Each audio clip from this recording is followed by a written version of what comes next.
What a beautiful day for a ball game. Welcome to our annual Bladtcast MLB season preview. Looking ahead to 2023, Bladtcast 534, which if you're batting 534, that will get you in the Hall of Fame. Joined once again by the one, the only, new content every day, Flobo. Boyce, how are you, sir? I'm so great. Let's go Mets, baby. Sure. Let's just work under that assumption.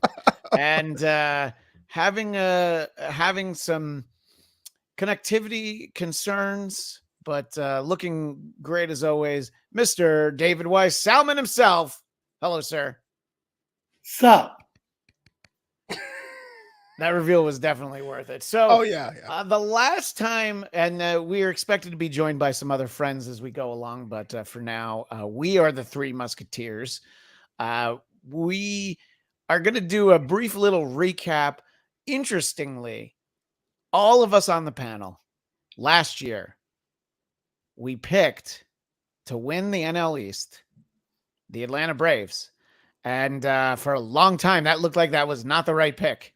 But boy, was it the right pick in the end. So we at least had that foresight. And when we did our playoff preview, boy, were we dismissive of those Philadelphia Phillies. And so were they. Yeah, no, everyone was. And I mean, the idea that they won 2 straight games in St. Louis and then went on just that mad tear, barreling through those deadly Padres who dispatched both the Mets and the Dodgers. Very surprising, the Padres, but no one more surprising than the Phillies in the postseason last year.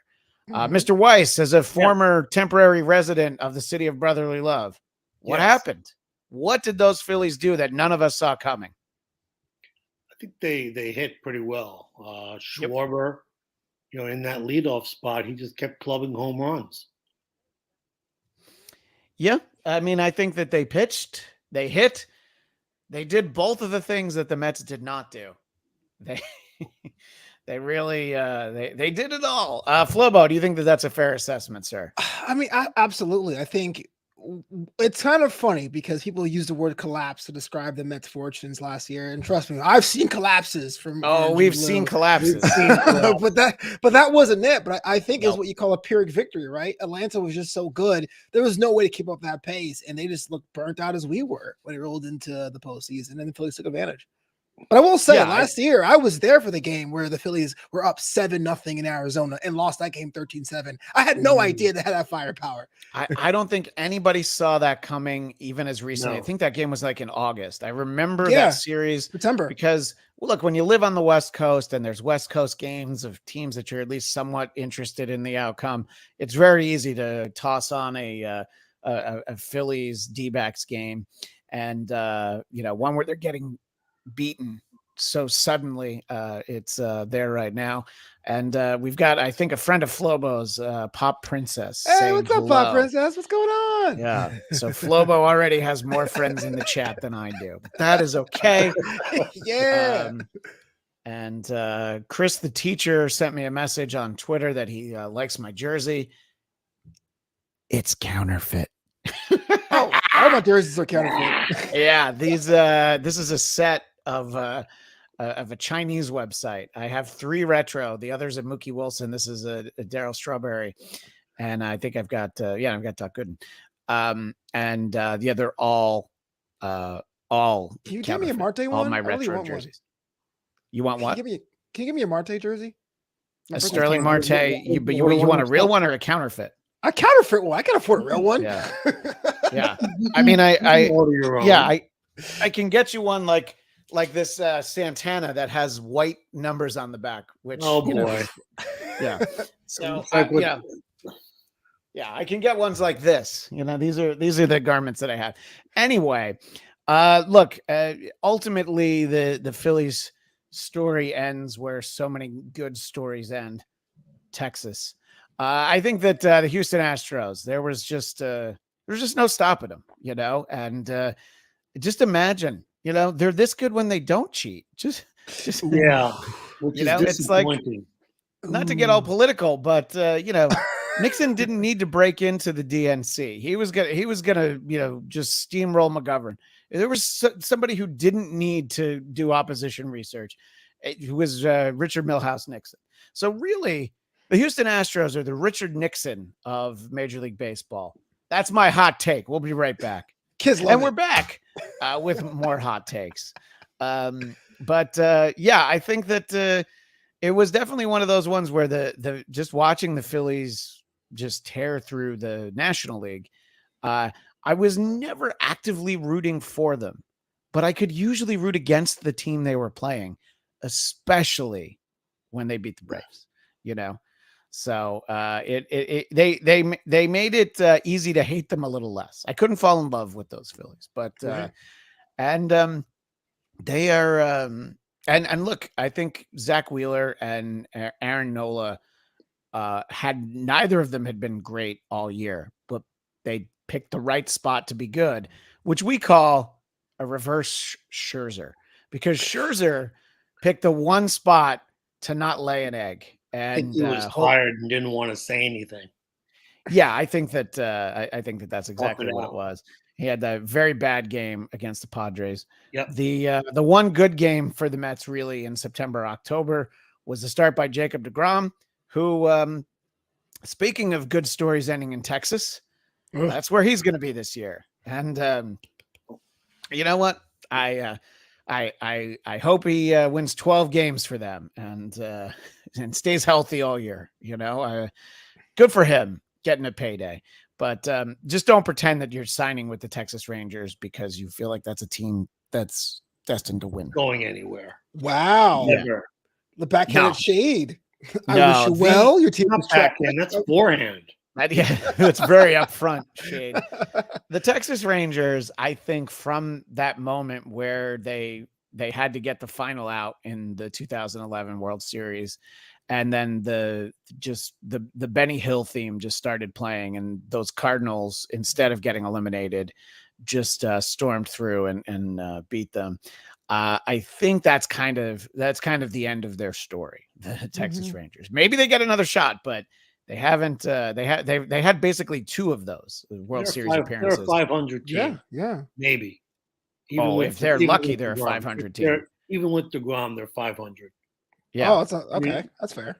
deGrom could go 21-9, and they're not going to finish above 500. No, I mean, are they? How do they win 40 extra games if he wins 21? Exactly. Where are those other wins coming from? Right. So one of the things to address before we start really delving into our Mets woes in particular and picking some of the divisions, there's a mixed view on the World Baseball Classic.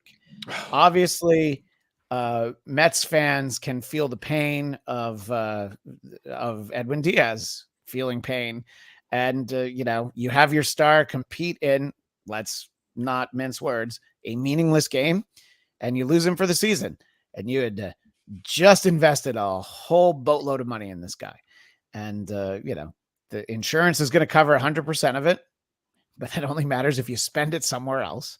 So we'll see. We'll do our assessment at the end of the season and see how that was. I've attended World Baseball Classic games before. Dodger Stadium hosted a bunch. I don't know, maybe 2009, and they're fun. The atmosphere is a little different, but it's just like going to a cold spring training, really. How did you feel about the WBC, Flobo? You're younger than I am. Maybe you see the world through rose-colored Flobo glasses. TLDR, I do. I loved it. I think the World Baseball Classic is a fantastic tournament and idea. just suffering from bad timing. Because if you're an MLB fan primarily, it does seem like a side quest fever dream, right? You play for your country, and now the real games start. But for these countries, and not so much like Venezuela or Dominican Republic, these powerhouses we know, but like countries like Korea or Australia or even the Netherlands that have very strong programs that we don't really think about as being baseball nations, that was really the time to shine. That Chinese Taipei game, to me, gave me European soccer feel for baseball, which I didn't think it was possible. So I love it. I love the idea. It needs to be a November, December tournament because, frankly, if we're going to have these closed-domed games, it could be any time of the year. Yeah. But it's unfortunate Edwin Diaz had to be the poster child for that. I think that a good comparison is the Pro Bowl. The Pro Bowl happens, all this teams not going to the Super Bowl right before the Super Bowl. And I think that World Baseball Classic could replace the Arizona Fall League. Or honestly, you have the Arizona Fall League right after it. Maybe you even play it in some of the same parks. But to have, I heard an interview with Reggie Jackson where he talked about this. You're having guys who are pushing themselves in situations to support their country when they're not ready to push themselves and overextend, make that extra dive, throw that extra pitch. In Edwin Diaz's case, jump up and down to celebrate. He was not ready to jump, I guess. He had not had enough training listening to Chris Cross's hit Jump Around. If only he had. Or actually, theirs is just called Jump. My apologies. I was about to say to Daddy Mac and Mac Daddy. I was thinking of House of Pain, Jump Around, but he didn't listen to either of those songs. He should have had a Spotify playlist filled with that, and of course Van Halen's Jump. But instead, and I think that from the moment that Diaz was lost for the season, I could not make myself be excited about the WBC. That's just me. What about you, Mr. Weiss? WBC is an exhibition. It should be played at a time where it's not going to matter. They should play it maybe every 2 years in the off season. I mean, it's nice for guys to represent their country. I get it, but the risk of injury is too great. And especially for pitchers. What happened to Diaz is a freak accident. Can't predict it, but what if he pulled a hamstring and that put him out for 8 weeks? That could be bad too. I mean, I would have welcomed losing him for 8 weeks instead of the whole season. Right. But if you notice, there were very few frontline pitchers. Kershaw wanted to, and he couldn't get insurance. Yeah, no, exactly. That he's not somebody. We didn't see Jacob deGrom pitching in the WBC, by the way. No, but we did see former Mets ace Matt Harvey pitching for Italy because I think he ate a calzone once. So I think that qualified him. Hey, I'm just saying. To soak up the alcohol. It is very American to be like, I'm 1/16 Italian. I'm going because Nimmo's going to go for a while. That's something else. Like my grandparents were born in Eastern Europe, so I would play for Poland. You could. Come on. Silly. Well, the Czech team had firefighters and plumbers playing on their team. If they give you a sack of money and play, would you do? I would. I'll do it for you. I'll be Polish for this tournament. Oh my gosh. Just to show up. If I could donate a sack of money and that got me on the roster, that's fine. If Denmark wants me to play for them, because those are my people, by the way. I didn't just pick that out of the sky. So you're lucky. My parents are from a cricket country. That's not even the same. Yeah. From a cricket country. Where are they from? Barbados. But I don't have any Rihanna tickets, so don't ask. Nice. I have a college roommate from Barbados. Look at that. Yeah. They probably know each other, if I had to guess. And Flobo's Pal Pop Princess would definitely let's go participate USA. in the WBC. And don't be rude. I didn't catch it. She would play in the WBC. She would play in the WBC. Good. Yeah. WBC of what? World Baseball. The most important. I thought she had another tournament in mind. No. I think you instead of dipping into the snack gummies, you dipped into the bag of the other gummies. So the other gummies. No. Yeah, the other gummies, which will make the show really interesting in about another. Straight as George Clooney right now. we'll move on from there. What were the other takeaways since we last talked at the beginning of the postseason? Flobo, any endearing thoughts? Where's your excitement level at as we head into the season? I think this is actually, I know it sounds like back matter, but I'm really excited more than normal for a lot of reasons. Some of the major players are there, like the Astros are in the conversation, but we're seeing some of the new teams arise. Like I will get to it later, but the AL East could be a whole different thing. I mean, we saw a little bit of that last season with everyone going 500 for a long stretch of time, and now we having teams like the Guardians being as young as they are, showing improving going to the postseason. So for a long time, and of course the rule changes, we'll get into that as well. So yeah, it really does feel like a new page here. I'm not really sure what that means, but to say I'm excited or if not curious, that'd be the answer for me. Well, it seems like a great time before we actually start breaking it down to bring up the rule changes. Let me ask Sal, your thoughts kind of, before we were told the rule changes, before they were put in place and we were just told them, what were your thoughts? And then watching them throughout spring training, where are you at with the rule changes? I'm a Luddite. I don't think the DH belongs in baseball in either way. Baseball is as Nelson Doubleday and A.M. Spalding, whatever they put down in that rule book in 1879, that's baseball. Right. That's the way it should be played. Don't speed it up. Don't slow it down. That's all gamesmanship. It's part of the game. They're removing part of the game in order to squeeze in more advertising, and they're gonna shoot themselves in the foot because soon the owners are going to complain that beer sales are down because games are only 2 hours and 20 minutes long instead of 3 hours and 20 minutes long. Yeah. Well, here's the solution to that: sell beer into the eighth. Not in the ninth inning. Not in the ninth inning. That'll happen. Or they'll just raise beer prices. You'll be paying $20 for a beer. We do that now. Which you already are. Speaking of gummies here in California, why don't you have a different concession, a different spot for people? Oh man. I had something to third. It didn't really do anything for me. I love hearing from my pal Craig Robinson. All this sports ball chat goes over my head. Came to see a Star Trek jersey. Don't worry, that's coming up later in the week. And Craig Robinson, of course, across the pond. And I know he's looking for Picard talk.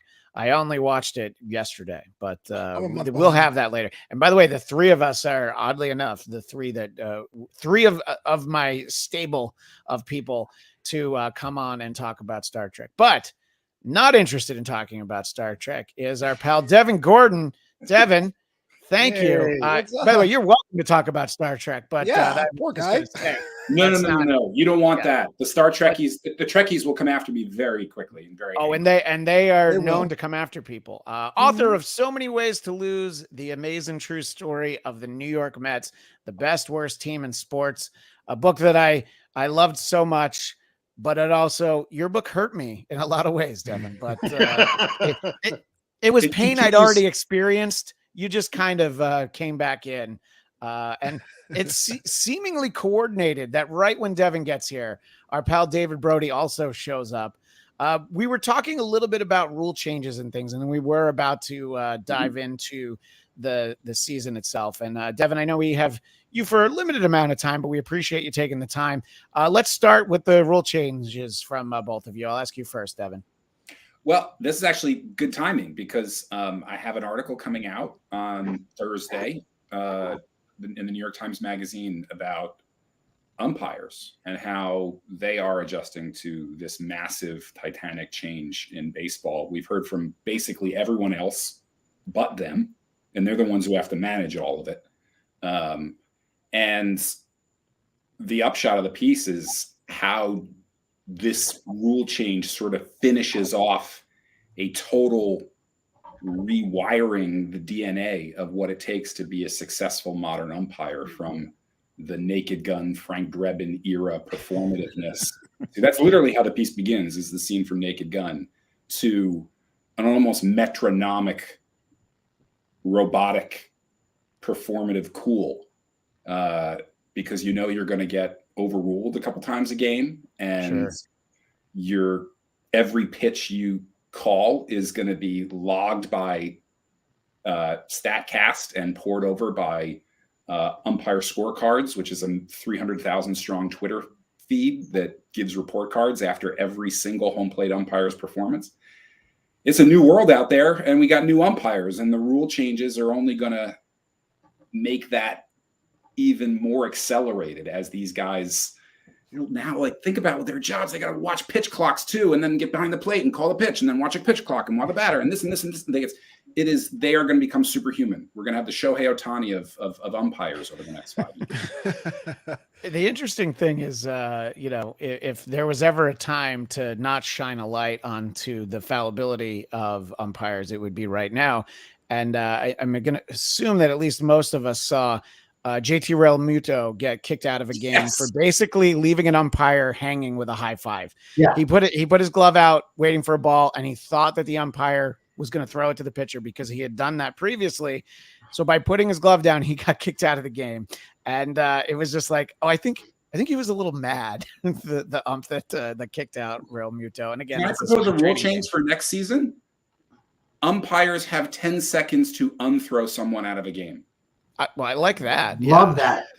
No. How about we put like get out of jail free He says cards?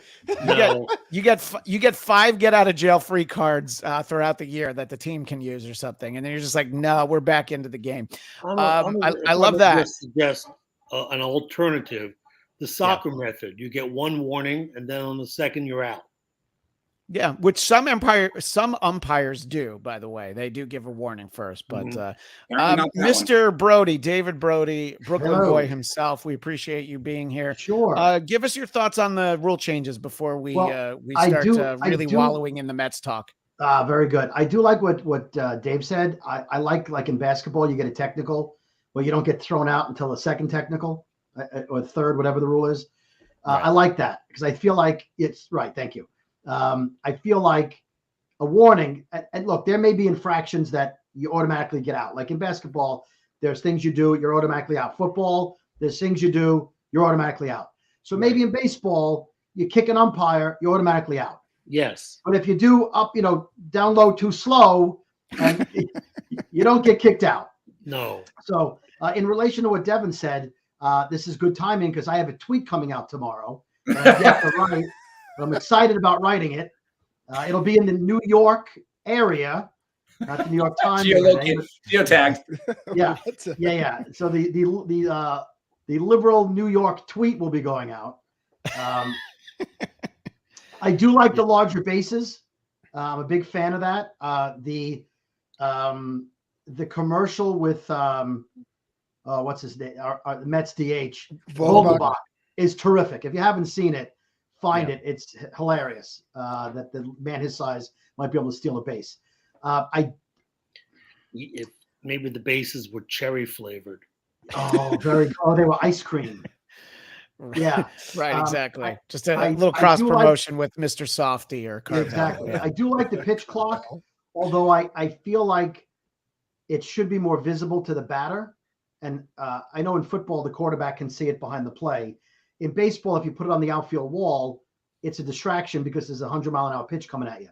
So I'm not sure how to make it more obvious to the batter when the pitch is, the clock is up. But I feel like it's hard to know. And I would like a second clock, an 8-down clock just for the pitcher. Because right now it's like it counts down and the batter's got to be there at a certain time. Then the pitcher's got to, to me, it's confusing. I'd rather see a pitcher clock and a batter clock. Other than that, I mean, I still hate the runner on second in extra innings. Yeah. Maybe in the 12th, but not in the 10th. Not in the 10th. Not I mean, in if the 12th, you know, not in the 15th. Well, yeah, I hate it, but if I have to have it, I understand why in the 15th you might want it. Well, But yeah, it's playground rule.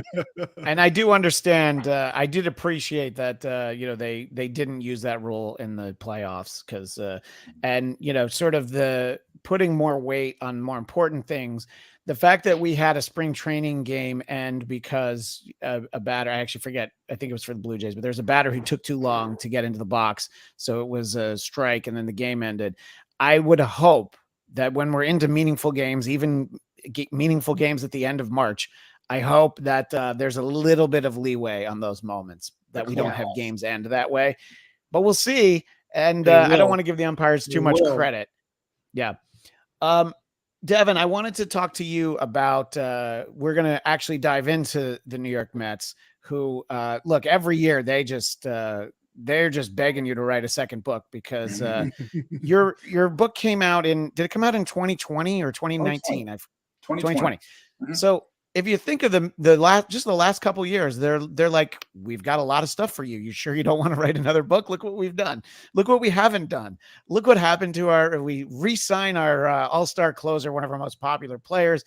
And he forgot to practice jumping, and he's out for the year. So how are you feeling about the Mets prospects now compared to, say, a month ago? My favorite moment of Mad Men comes to mind. Not great, Bob. You know that moment when not great, Bob. And it gets in the elevator. Not great, Bob. I'm not feeling great, and I'm usually one of those dopey optimists. If you read my book, you know that this time here, by the way. I'm kind of an idiot with this stuff. This is usually the time of year when my wife most worries about my mental health and is the most disgusted with me, because she watches the puppy dog thing happening and she's like, again. Well, she's getting a little bit of a break this year because I'm not feeling it this year. Now, I don't know if that means that we're actually going to win because I'm an idiot who's, maybe I zig when they zag, but I don't know, guys. This has worst team that money can buy vibes potential to it, if only a couple things go wrong. I mean, the irony is, I think it's you can say that about any contender. Yeah, but one of them has already happened. True, and that's worth 5 to 10. One of them has already happened. You lose your closer, right? Yes, the other one would be to lose one of your incredibly old but awesome aces. Very easy thing for that to happen. And then for me, I think the third part of the recipe for the Mets is your leadoff hitter goes out, and your offense, which is not that great to begin with, as we know, suddenly drops from good to mediocre. And all the Mets really need is those three things to happen. And this team could go south in a hurry. And I'm already worried about all three of them because one of them was already happened. I think the margin for error is much narrower on this team than it was last year. And I think you're tempting fate when you have the highest payroll ever and the oldest team in baseball. You don't want both of those in the same year, because those both tend to be like one of those thunder clouds gathering in the distance things that turns into a future chapter for a book for a guy like me, right? That's where it tends to go. And I just feel it gathering, and I'm looking at this team wondering why I would think that they would be any better than last year to begin with, when everything sort of seemed to go right. I was texting David Weiss about this I think yesterday, and my biggest concern, in addition to everything that's already happened, is that they basically brought back the same lineup that had a lot of trouble hitting, especially like there's that series against the Dodgers, which is, the game that Jerry Seinfeld criticized, bringing out Timmy Trumpet. That was the last time I was excited. They played really well in that series, and then kind of never played great again. There were good games, but I didn't feel like they were great again after that. They didn't hit after that. They didn't hit in that series against the Dodgers even, but they were, they did just enough to win. And it's really the same lineup. Mercifully, the Darren Ruff experiment, we've moved on from it, but poor guy. I have a lot of the same concerns that you do. Let me ask you, Flobo. Yeah, what's up? You're much happier, go luckier. I'm a Pollyanna on this panel. Let's do it. So you think they're going to win 110 games, right? Absolutely not. I am a B+ student, but I know enough math to know that's not going to happen. It's just not going to happen. And I do think that one of the cool things about the Mets having our coaching staff, we can manufacture 15 wins beyond the paper, beyond our stats or whatever.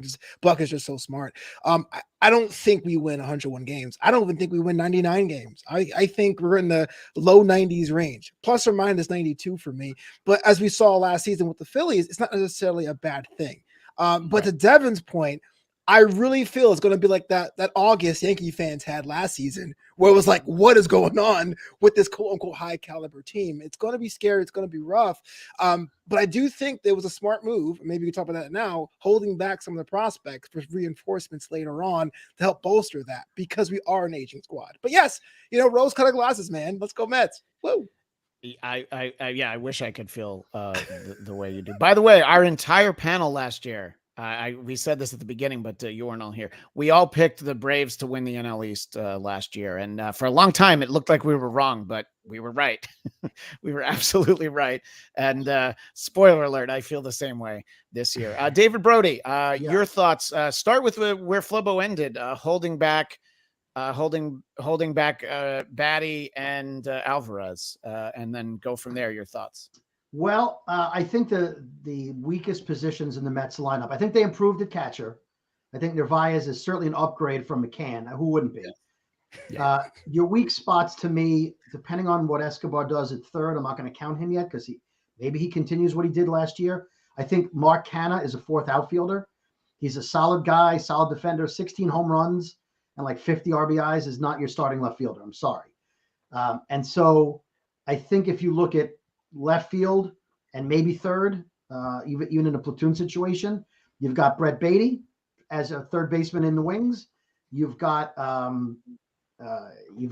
what's his name? Mark Vientos. Wow. Vientos. Vientos, right, can play left. And you've got a couple other prospects that can come up.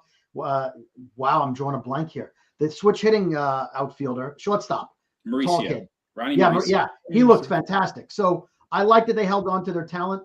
I think by June 1st, you're going to have a different DH. Oh yeah, DH is the big hole. So I think Vientos in a DH or left field slot.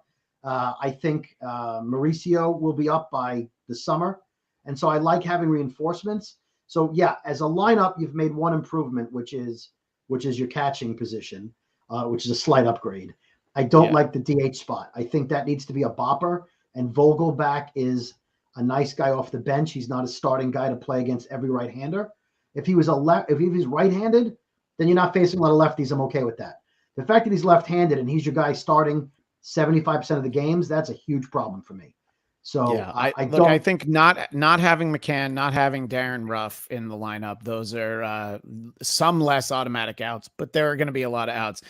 Salman, I want to ask you your thought. Do you think holding the prospects back is just that usual trick of they want to keep them down until whatever it is, May 30th, so that they get an extra year of control over them? Or do you think it's more calculated than just business? It's probably, I would say 70-30 in terms of 30% holding them back to maintain control over their contracts. Batty had a great spring. Is he ready to be the everyday third baseman? Probably not. Thank you. Defensively. If Escobar is hitting 200 in June, I bring him up and I put him in there, and maybe it's a platoon. He plays against right-handers. I'm not worried about Vogelback. I'm worried about when the Mets face a left-hander, a tough left-hander. Nimmo, I don't know what his splits are, hitting left-handed pitching, and there's no right-handed DH right now. That was rough spot. Obviously, it didn't work out, but they need a guaranteed 25, 85 RBIs, combined from that DH spot, and I don't think it's there. I wanted to talk about the one big splashy move they did make. Devin, your thoughts on Verlander? And the thing that jumps out at me right away is he's like slotted as like their third starter. And it's like, I mean, you can argue whether he's better than Max Scherzer or not, but I feel like he's the second best pitcher on the team, especially with Diaz out. But are they just trying to manage his workload at his age? What do you think we should expect from Justin Verlander? He is such an unusual case because fragility and being injury prone has such recency bias, right? I mean, by the end of last season, Jacob deGrom was fragile China, even though and, up to 18 months prior to that, he had basically made 30 starts a year for 5-6 straight seasons and was being lauded for his easy delivery that would allow him to throw 102 miles an hour into his late 50s or whatever, right? Now he's fragile, right? Justin Verlander is a bionic workhorse who has only pitched one of the last 3 seasons, right? So every time I hear people talk about how amazing and durable he is and how you can just pencil him in for 30 starts, I'm like, you mean the guy whose elbow blew out and is 40 years old? Why am I supposed to be so confident in this? I think that Justin Verlander is incredible and a force of nature. I also think he's 40 years old, and we probably shouldn't expect him to start more than 25 games. And the same goes for Max Scherzer. So I'm very bad at math, but that's 50, right? Yeah. I think it's reasonable to imagine 50 starts. Like if you told me that Max Scherzer and Justin Verlander were going to make 80% of their expected starts this year, I'd probably take that, right? Sure. That's 50 starts. We got 112 more games. And 3 other pitchers.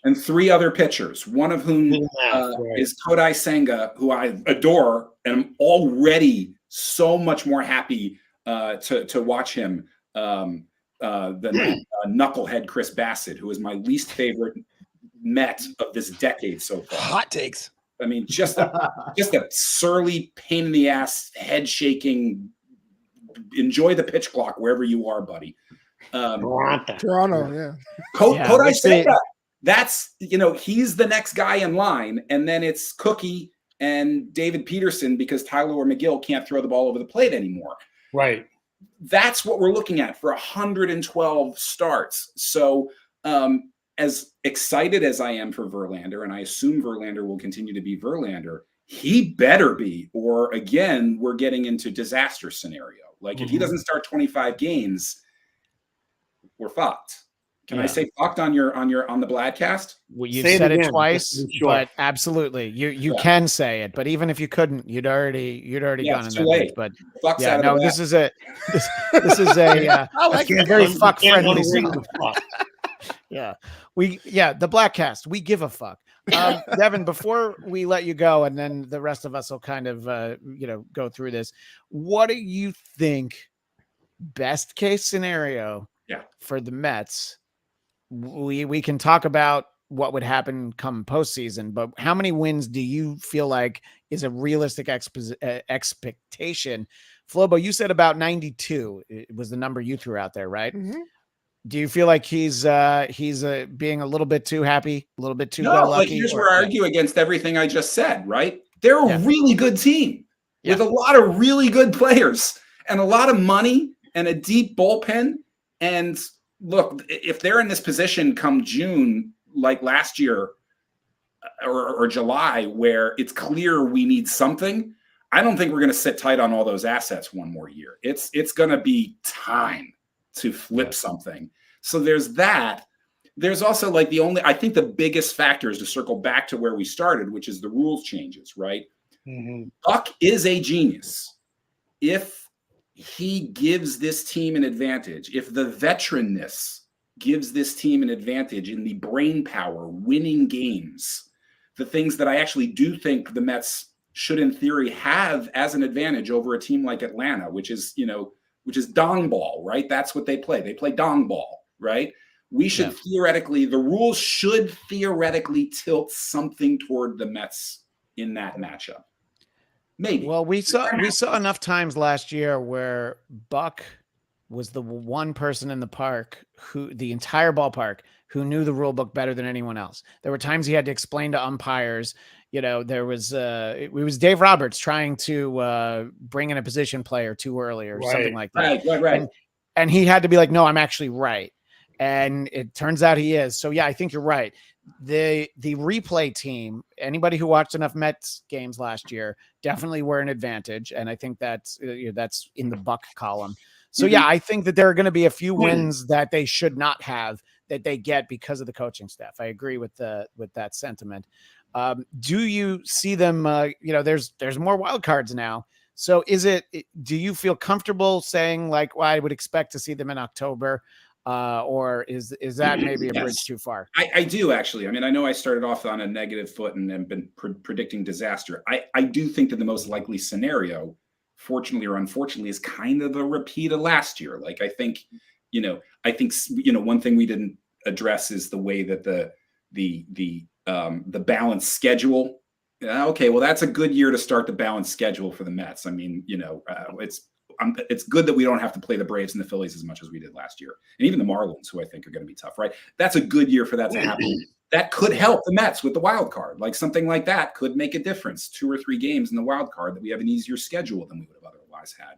So I kind of think that most likely scenario is it nets out and the Mets are a wild card team again. I just think, like, compared to last year where I was like, look, this is a good team. We are going to the playoffs with this team. I didn't feel like there was much of a disaster scenario last year. I just thought they were good. Right. I do think there are disaster scenarios for this team. And it's cheating a little bit because we've already lost our all-world closer. Like, that would have been the first sign of disaster in the past. But here we are, and it's only going to take a couple more fragile things to get really fragile for this to go really south.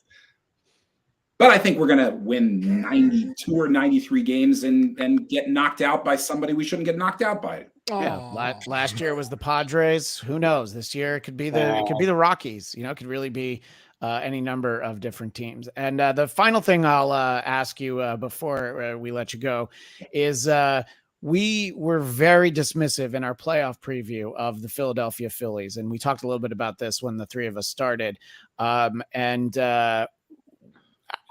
Is it safe to say that was absolute lightning in the bottle and we shouldn't expect that? Or are they just going to be a lot better than they were the first half last year, so they could be in the mix with the Mets as well?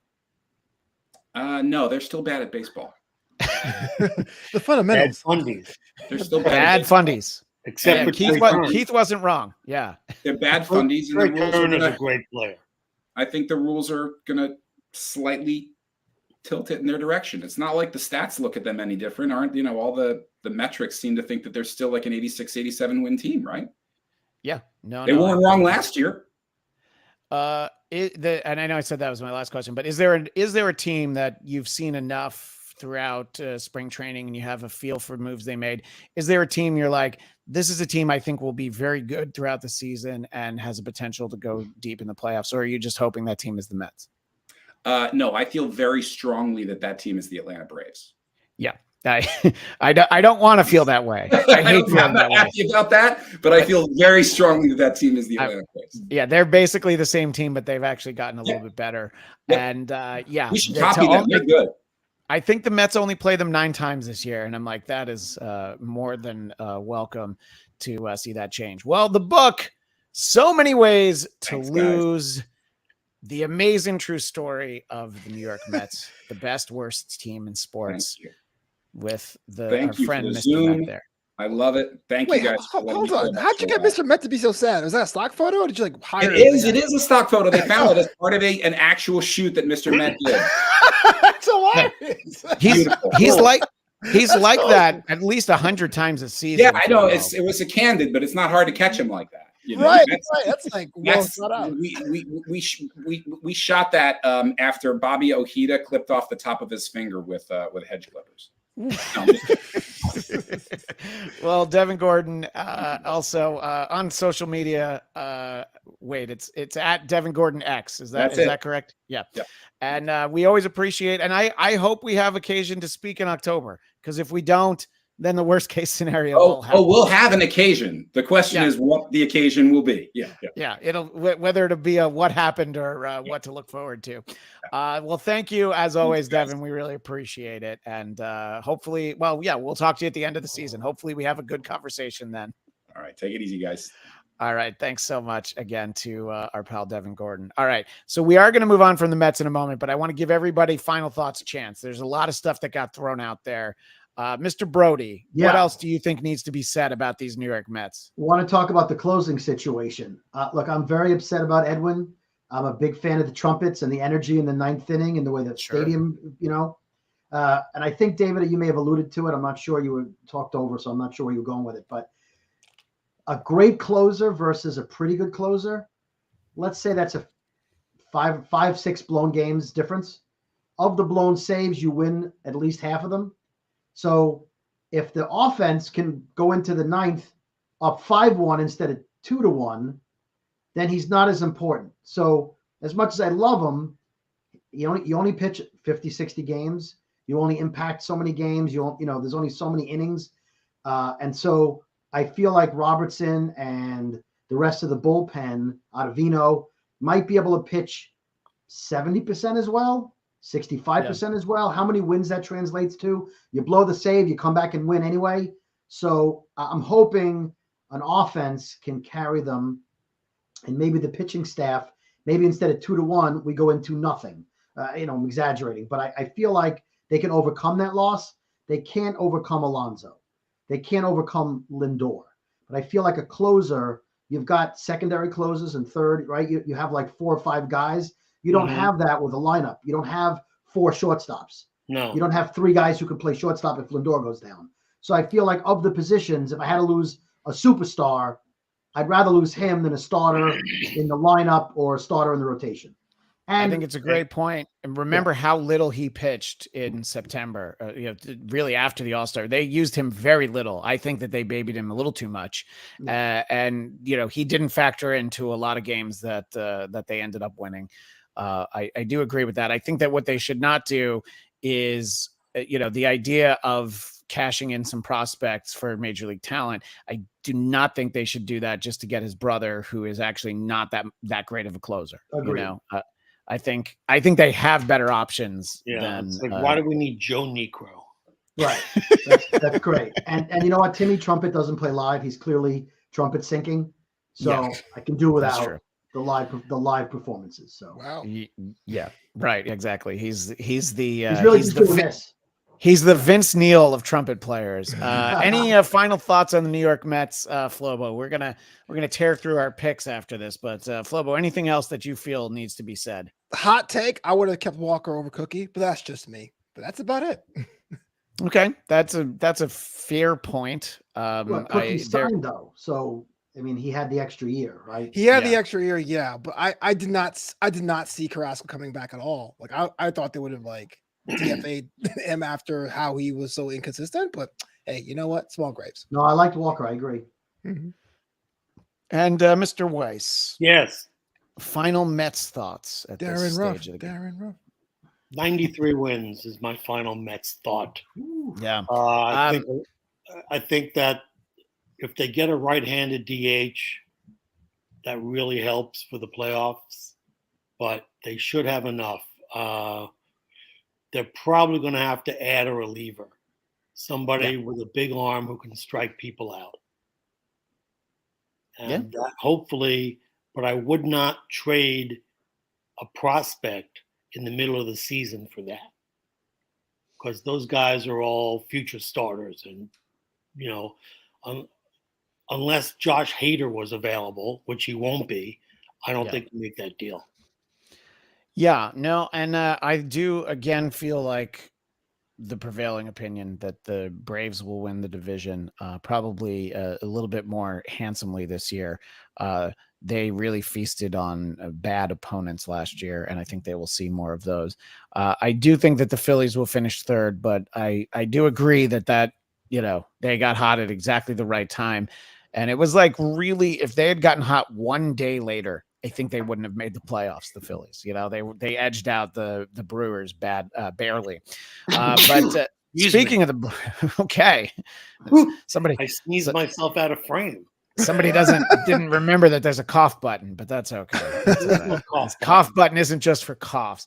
But speaking of the Brewers, let's quickly run through some other divisions before we lose Flobo. And where was it in the chat? Jacob Giles, go Cards. Not a fan of that. Not a fan of that team. But that team is.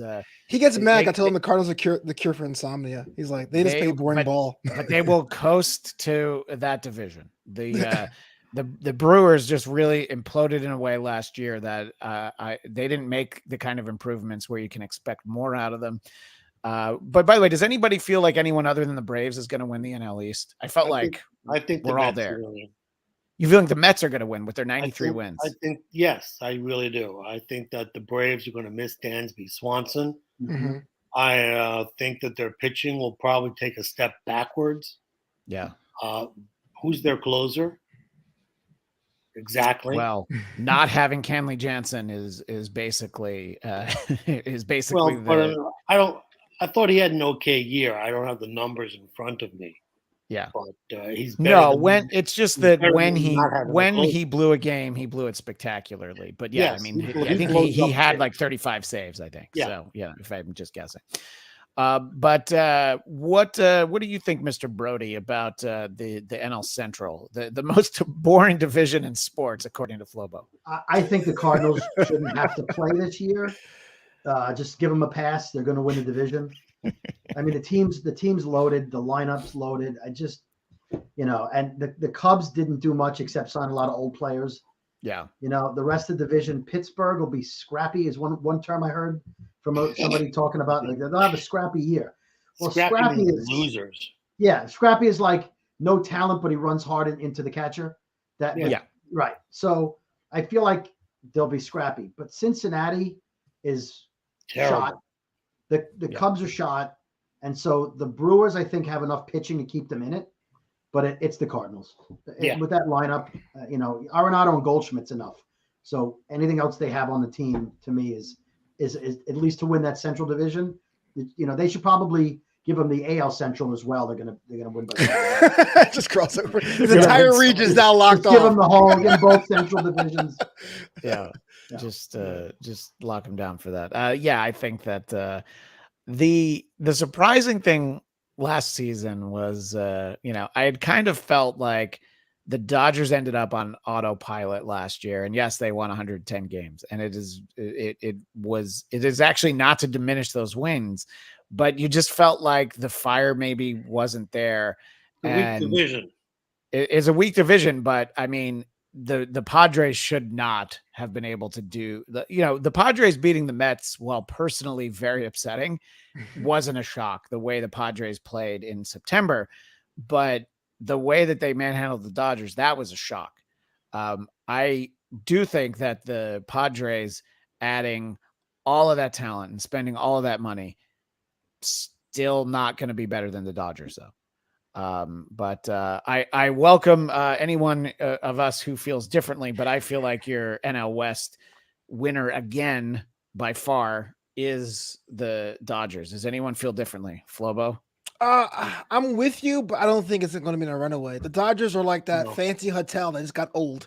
You know what I mean? They are the golden nugget of baseball. And so they may win the division, but as much as I hate to say it, because I've seen the branding change in San Diego, how San Diego went from a nice, cool baseball town to being just absolutely insufferable to be at Petco Park. They're going to make it very, very close and very interesting. So if the Dodgers do squeak it out, it will be a squeak out situation. Okay. What do you think, Mr. Brody? Well, I think the Dodgers don't have Walker Buehler this year. Turner's gone. And Turner's gone. Yeah, exactly. Both Turners are gone. Yeah, that's right. Trey's gone. Bellinger's gone. Regardless of his average, he was a solid defensive player. Had some pop. And I look at the Padres with the pitching they have, and they added Xander Bogaerts, and they basically added Tatis Jr. because he was out the whole year. So he didn't play in spring training though, did he? Is he this back? This is right field, totally being awful. Okay. Yeah, I mean he's back whether he misses the first week or two, but I mean you're adding him to that offense and Bogarts to the offense, and if Soto comes back and hits the way he has in the past, that's a hell of a team. So I don't know who I pick. I just don't pick the Dodgers as the shoe-in. So I just think there's too much talent on the Padres, and the Dodgers are getting older every minute. Yeah, but wouldn't be shocked if they won. Sal, you watch a lot more Dodger games than I do because you have cable. I have cable. I have MLB.TV, so I do not see very many. I Dodgers bought a games. house. It's still too cheap for fucking cable. No. I'm under 50, so I understand that I don't need cable. But snap. Flobo's the only one who likes that. But we will. Look, there's an early Mets Dodgers 12:10 p.m. start. Businessman special. businessman special in early April, so I'll be there. We'll be there. But what do you feel? Do you feel, I don't disagree with what David Brody said in terms of just the age starting to show with that team. I just happen to think that they're still, they're easily better than 3 teams in that division, but I think they're still better than the Padres. What do you think, Mr. Weiss? I think it's going to be close. I agree with Flobo. I like the Dodgers starting pitching better. I don't know if there's a timetable for Buehler to come back. If he does, who knows, what condition he's going to be in. But, and I think, Roberts is a lot of things, and he's also a very good manager. He should have more rings, but, shit happens. So. And does shit happening include both the Astros and Red Sox being cheaters? Yes. They have the misfortune of back-to-back years facing teams that cheated. So better luck next time. But I do believe Bueller's out for the season, by the way. Okay. Yeah, that's my understanding as well. Yeah. Oof. But it'll be interesting to see how that shapes out. Dodgers don't have an established closer either. You're right about that, because even when they had Craig Kimbrell, they didn't have an established closer. Yeah.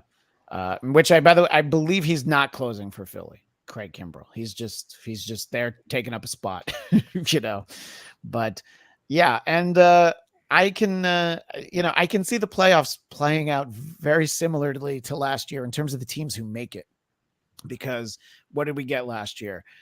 Because we had the wild card rounds, so you had the Braves, you had the Dodgers, you had the Cardinals, you had the Phillies, you had the Padres.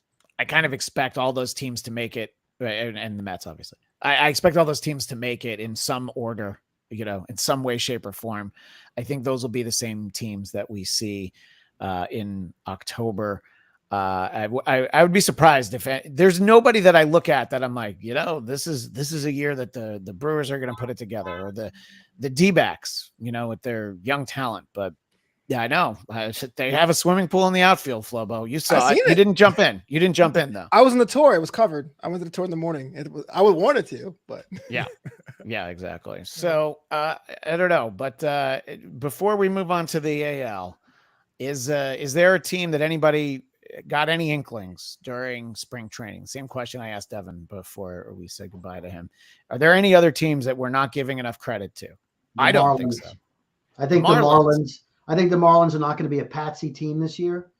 I think adding the batting champion from the Twins. I think Jazz Chisholm, as Keith Hernandez would say the opposite. I think there's a lot of young talent. I think they're going to be. Look, the Phillies are still a train wreck, regardless of the fact they went to the World Series. They don't have Chris Bryant for the first half of the year.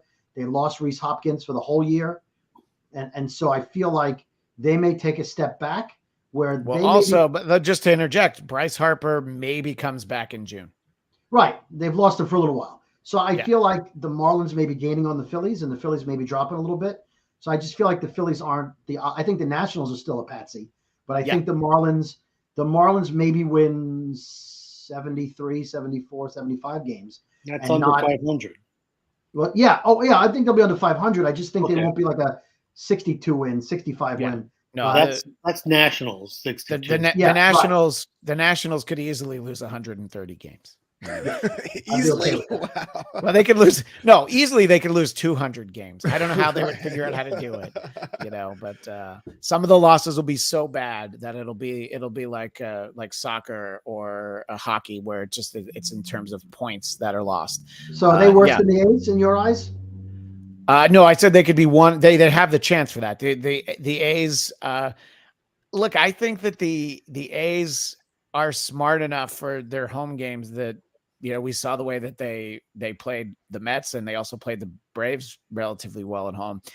They can score runs in that ballpark that other teams just don't know how to fathom. They get a lot of extra outs because they know how far they can run. However, I do think that they will be basically the other worst team. in all of baseball. But I think that Nationals team, I mean, they gutted it, and they called up some interesting talent like Meneses, but I don't. And they signed Dom Smith. Well, yeah, obviously that's because they're committed to winning. Is he on the cover of the media guide for them? Is he the guy that they're building their team around?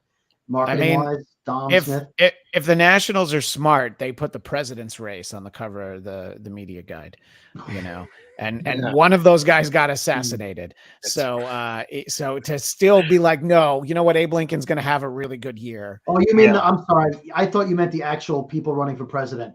I get it now. I mean the president's race. Like, which one got assassinated? No, the president's race at the ballpark. Oh yeah, okay, gotcha. Yeah, my money's always on Teddy Roosevelt. Let's shift over to the American League. Flobo, AL East. What do you think? The Toronto in a runway. Look, I understand the Yankees are the classic division, and I understand the Boston Red Sox were laughably bad last year. But if you talk about the parts and units that Toronto's put together last year are gelling now, it's their division to lose. I will be shocked if they don't, and I'll actually be disappointed if they don't. This might be the first year that in a long time they might be at the top of everyone's conversation when it comes to powerhouse teams. 1 hour 49 minutes. Make sure to clip out Flobo saying that the division is the Blue Jays to lose. Remember, Chris Bassett is in their starting rotation. So, but the exchange rate on the pitch clock is different up in Toronto. No, I agree. That is a very good team. I just always pick the Yankees until they convince me otherwise. But they, despite what fans of that team will say, and Mr. Brody is the one who still lives there.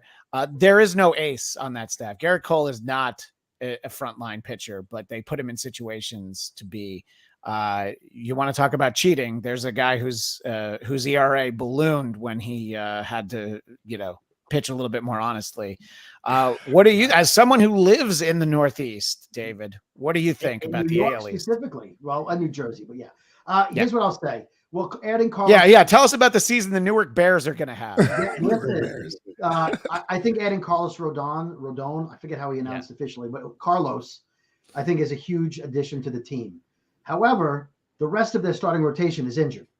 So 3 of them are on shaky ground at the moment. So I think that takes a hit. Up the middle, I don't know if they know what they're doing. I mean, definitively, Volpe made the team. But they don't have a shortstop that's all-star caliber. They're still trusting Josh Donaldson. He should be gone.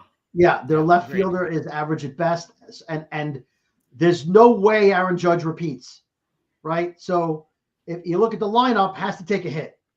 Overall, has to take a hit. The starting rotation, Rodon, great. The rest of the rotation is injured. The bullpen is. I'm looking at them at second, and I'm thinking the Rays have a chance of keeping up with them. I think there's a chance the Yankees finish third, most likely not. But I'm all about the Blue Jays, despite Chris Bassett. I think that lineup and the rotation. I think they're my clear favorite pick to win the division.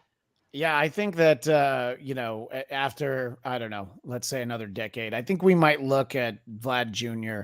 and just realize like he's actually might even be better than his dad was. I mean, career as a whole, because if you think about his years in Anaheim and then in Texas, the back end of Vlad was a little bit of a letdown. Pop Princess says, come on, Judge is good. Judge is good, but he played way over his head last year, and he's the guy in the lineup you just have to not pitch to. So he's going to get the Barry Bonds treatment, and he's not even going to get walked as much. It's going to be like, can you hit the one good pitch a game you see? And if he can't, then they're probably not going to win that game. What do you think, Mr. Weiss, in terms of the AL East? I'm picking the Yankees. I don't have confidence in the Blue Jays rotation. Is Hyun Jin Ryu coming back? He was hurt. I think eventually. Okay, so he's not ready yet. He's definitely not ready. Okay, so your top of the rotation. And I think it's Maeda, isn't it? Isn't it Maeda? Yeah, Kenta Maeda is. So your top of the rotation is Maeda, Kikuchi, and Chris Bassett. Yeah. That doesn't excite me. Yeah. No. Who's Yeah, their closer? Where's Mats? Is Mats still with the Blue Jays? No, or is he's he with the with the Cardinals? Mats is still He's at with the the Cardinals. right? Yeah. Cardinals, Okay. Yeah. Yeah, I mean, Yeah. Toronto will finish second. Red Sox will probably finish third for some reason. I don't know why. Rays fourth. Detroit was Detroit. No, Detroit's no longer in the East. Yeah. But we'll get to that in a moment. But Yeah, okay. Also, I just feel like the Orioles could have actually had a respectable season last year, but then they traded away their best players. So I think if they're doing well and their players have value, they'll just do the same thing again this year. So I don't They expect don't have any players. as much as No one left they've got a to couple trade. guys left. They called up a couple of really good players last year. Those guys are going to be on the team. You can't Well, trade guys who are rookies and first-year players. I mean, I wouldn't put it past any organization owned by the Angelos family. They're happy. But I legitimately love that city. I love that ballpark, but that's going to be a bad team again this year. AL Central, Twinkies all the way from me. I feel really good about it. Not really, but they've got Correa playing in position at shortstop as opposed to the Mets, which we didn't even talk about with Devin, that whole mess. But I never felt like the Mets needed Correa on the team. I felt like it was a bit of an overreach. And when it didn't happen, I was not that disappointed, but it probably would have me in a little bit better mood today, considering what's happened since. Do you have a favorite from the AL Central, Flobo? Yes, I do. The Guardians, they really showed improved last season. They went to the postseason, a very, very young squad. I really feel like people were complaining about the name change, but they were so hot towards the end of the season, people stopped complaining about it, which is always a good sign. So I just have youth this time. I really feel like they have the legs to go the distance. Yeah, I think they were a little too young last year. I felt like they were in a position to beat the Yankees, and then God got involved, and the weather was in the Yankees' favor, and they got to start the pitchers that they wanted. So, Steinbrenner still has pull. The Guardians is a very good team, and I expect that to be a more realistic pick, but I'm going to stick with the Twinkies. And I'll ask the Davids what they think. And Flobo, I'll get your AL West pick before we let you go. But Mr. Brody, the AL Central. I'm going with the Guardians. Okay. I'm going to root hard for Alex Ramirez, ex-Met. Yep. I think the young talent's there. I think the lineup's solid, pitching solid. I like the Twins, but I got to see them stay healthy. I got to see Buxton stay healthy the full season. Yeah. I'm hoping Correa stays healthy, but if he doesn't, then the Mets look smarter. Yep. I agree with that. Thank you. So I'm going Guardians in that division. The rest of it, the White Sox lost to Abreu, nothing there. The Royals. Tigers, Royals. I mean, the Royals are trying to build, and they have a couple of good young players, but it's a 2-team race right now, and I think it's Guardians, Twins, and Central Division. Everybody. I want to be able to let Flobo go on time. So, Mr. Weiss, give yourself 60 seconds to pick an AL Central team. 60 seconds to pick the White Sox. Wow. Ding. Yeah. You know what? The fact that Tony La Russa is not managing them is good for 20 more wins. I think it's addition by subtraction. I don't disagree with that. I don't think the loss of Abreu is going to hurt them all that much. It was a good DH, but I think they can replace that power with younger guys. They've got decent pitching, and again, this is not a strong division. I mean, I acknowledge the youth and the exuberance of the Guardians, but nothing. You're feeling the chai. You're feeling the Chai Sox, and there's two words that describe that: living large. Flobo. Living large. The AL West. Oh yeah, duh. Anaheim. No, I'm kidding. Not Anaheim. It's Houston. I'm not sure they're going to win it all this year, but they're just far and away. It's just a strong team in a very dubious part of the division of cards. How much of the season do you think that Anaheim puts both Ohtani and Trout on the field? I think every day they want people to buy tickets. That's what I would do. What they want. Yeah, even if they're injured, just trouble selling tickets. That's the problem. That's a great You know, point. they can. Well, pull Flobo, straight. who do you think will be in the World Series? And then I'll speak with the Davids after we let you Oh go. man, don't do this to me. That's such a hard thing. It's always going to be the Mets versus everybody. You know what? I want to see the Mets and I want to see the Astros. The odds of that happening are basically nil to less than nil, but you're putting my feet to the fire. So I'm saying Mets and Astros, we win it all, baby. And Flobo, if people want to find new content every day, where do they go to do that? Flobo Boyce on that Twitter and Flobito.com. That's FLOBITO.com. I'm chasing all 30, going to all 30 ballparks. Follow me on YouTube page and see how that goes. Oh, cool! Oh my God, I love that That is a idea. noble cause. I wish I Yeah, could. I still haven't been to the ones in Florida or Texas, but I've been to a bunch. You're not missing much in Florida. No, that's what I hear. Much. And Flobo, we'll have to talk about your girl Raffi on our Star Trek Picard show sometime in the near future, but that's all the time we have with Flobo. So thank you as always at Flobo Boys, Flobito.com. We'll talk to you soon. Thanks, CB. All right. All right. All right. Now we'll just change my name to David for the sake of Very uniformity. Hey, since we have a quick break in the action, I didn't remember we were talking about the Blue Jays starting rotation. Yeah. We left out Kevin Gausman and Alex Manoah, and Manoah is their ace. So that's true. You know what? Yeah. So I just wanted to in case any Blue Jays fans watching, I didn't want to, There's one Blue Jays fan who lives in Medicine Hat who will probably watch this at some point. So Nice. Dan, that's for you. Picking Dan Rainish, right? Yeah. Look at you. Yeah. Oh, very impressive. I'm paying attention. Somebody Nice. pays attention to my Twitter interactions. Well, Mr. Brody, what do you think about the AL West? Well, you got to go Houston. I mean, I think that's a no-brainer. However, as much as they're my new most hated organization, Texas is looking pretty good. I think they made a lot of additions. I obviously not happy they signed DeGrom, but I think they're the most improved. So I think a playoff opportunity for them is at hand. I don't think they win the division. It's definitely Houston, but I think the lineup and the team they put together, I think they're the surprise of that division. The rest of it's crap. So, what do you feel like the Rangers are going to get out of DeGrom? How many wins do you think he's legitimately good for? Realizing that he's maybe a 6-inning pitcher, occasionally a 7-inning pitcher, but probably 5-6 innings usually. Well, if he goes 10-5, 10-6, that's a good season for a guy that pitches 6 innings and doesn't get that's not good enough for the playoffs. No, it's not. It's not. But you hope that it keeps them in the game and he leaves with a 3-1 lead. And you know, I mean, it's a lot of money to give a guy that is great. I mean, listen, DeGrom's fantastic, but I want my stud to go 7-8 innings. I don't want him to go 5 and then say, "Oh, I wish you didn't take me out." No, don't come out of the game, right? Pitch 6 and tell him I'm pitching 7.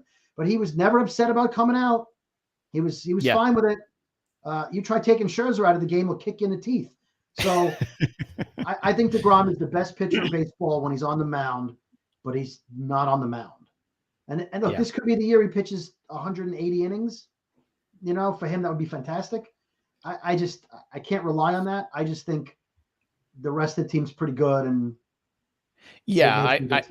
look, if he has a career season, which I don't expect, it's not going to be enough wins to put them over the top. Say he has 19, 20 wins. There's a lot more wins that I know, but even if he does, there's nowhere else for enough. How many games is he going to leave with a lead where the bullpen blows it? Yeah. Right. Oh no, exactly. I think that's what I was getting at. That's what's going to happen. He's going to leave 3-1 in the 6th, and then he's going to complain. They'll lose 6-3. You know, 6-3 exactly. I know he's fragile, but look, his injury last year was the back of his shoulder. Had it wasn't his elbow, it wasn't his throwing arm. You know. So maybe he comes back. Maybe he throws 150 innings, but they're going to want to save him for the postseason, thinking they might make it. And if they don't, then they're paying him an awful lot of money per inning. You know. Yep. Yeah. No, agreed. Well, that'll be something to look at the end of the season. Is how much did he make per inning that he actually threw? That's good. Yeah, Seattle looks good. Number I want to hear. Yeah, Seattle looks like a team that's going to be fun to watch, but I don't see them getting in the playoffs, but who knows? They'll be more fun to watch in another year or two, probably. Yeah, and who knows if Kelenick's ever going to hit. So Yeah, agreed. David Weiss, Speaking, AL West. it's going to be Houston, and then the rest of it doesn't matter. Well, yeah. It's terrific to watch Ohtani play, but he can only. I mean, it's weird saying this about a guy who's a top pitcher and a top hitter, but he can only do so much. Yeah. I know he does more than anyone else in Yeah. baseball, and yet it's not going to be enough. And you Right, don't want him to okay. get injured because you want him on the Mets next year healthy. Agreed. Yeah. They got to Yeah. protect him this year for us. Yes. That's right. If you had to pick I know I put Flobo on the spot, but I'm going to do the same to both of you. David Brody, who do you think is a very likely World Series matchup? And I won't hold you to it. It's okay.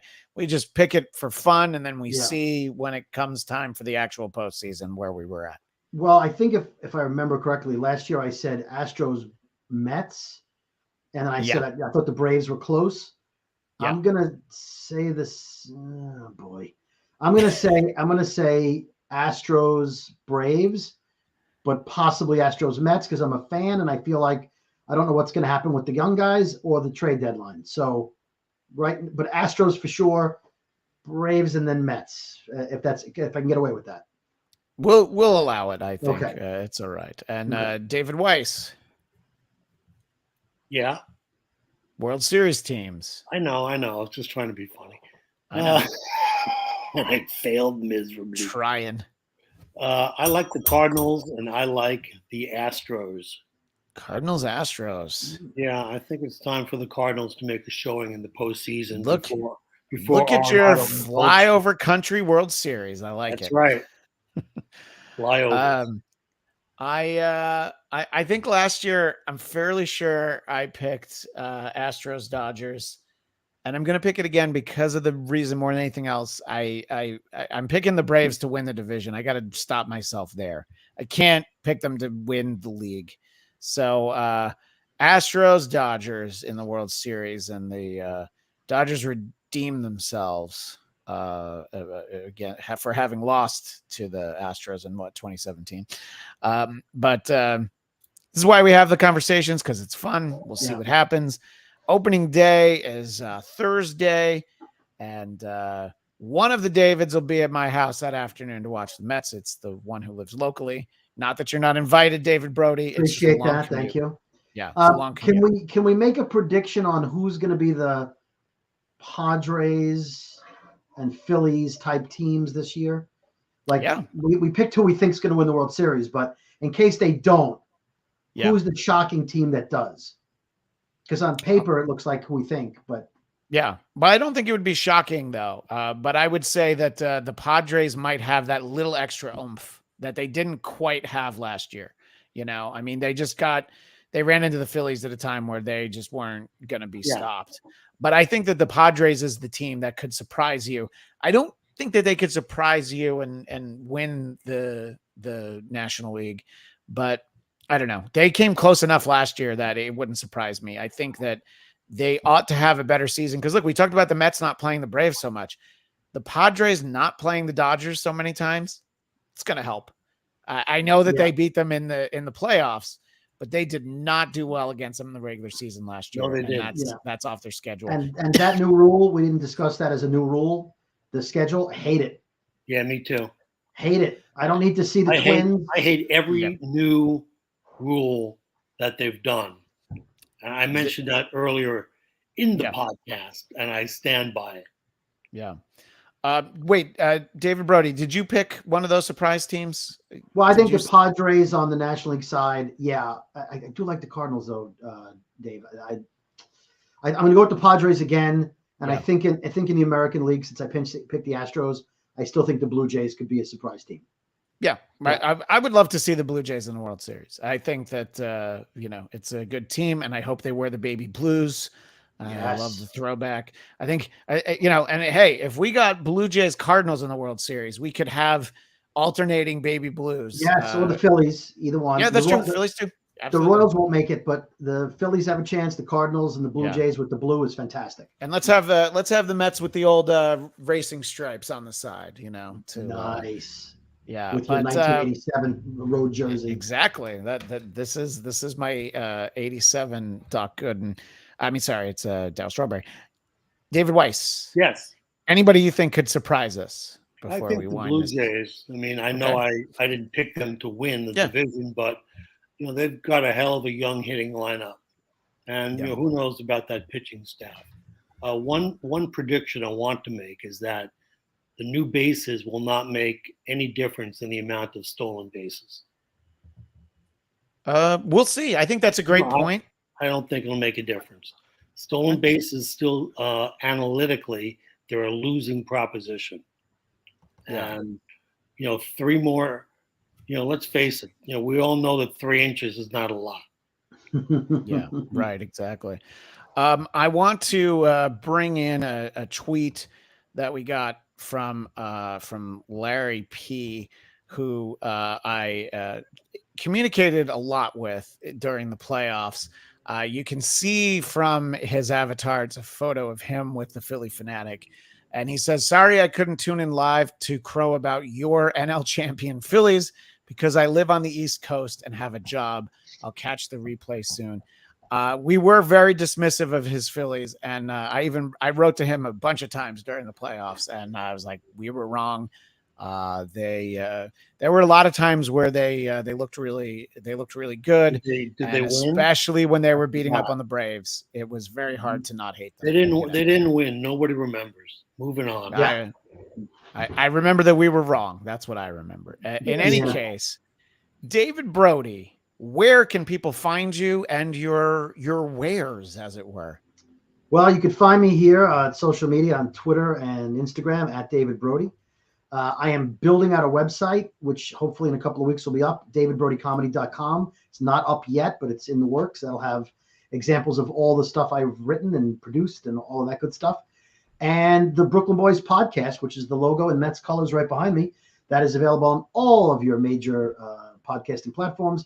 And if you like listening to 2 guys from Brooklyn bitch and complain and be funny, hopefully about everything in life around them, you'll enjoy it.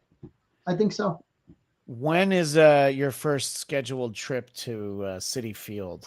I'll be opening the home opener, which Verlander is pitching. So that'll be my first.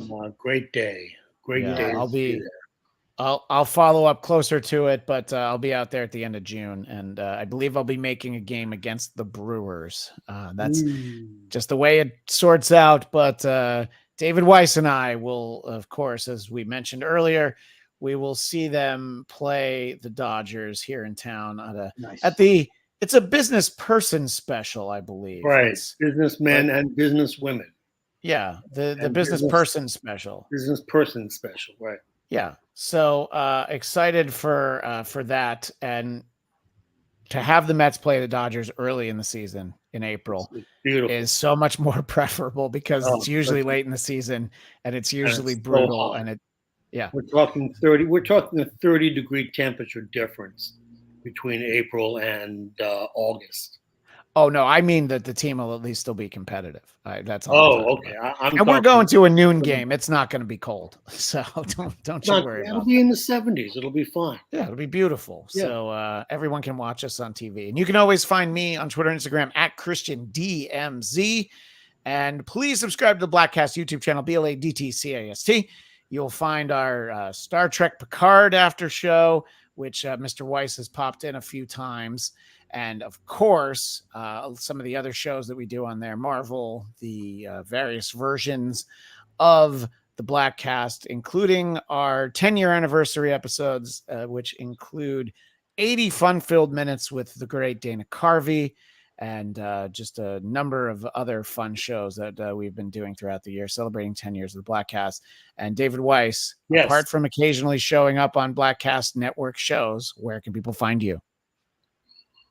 Right here, D. Weiss Comedy. I know Twitter is on the downswing, and I'm not verified or anything like that. But if you want to experience my comedy and wit on a daily basis, I recommend it highly. Yes, and if you want to be verified, it's somewhere between $8 and $12 a month. Verified this. Well said. That is all the time. You're like legit verified, right? Not the pay for it. Yeah, no, I'm legit verified on Instagram and Twitter, but they may take that away and charge me. So Yeah. who knows? Very Who soon they knows? might start charging. Yeah, Yeah. exactly. But for now, David Brody is verified. That is all the time we have for now. Play ball, everybody. Good luck, except for when your team plays the Mets.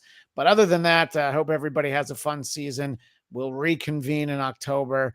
And of course, we'll see you next time on the Bladtcast.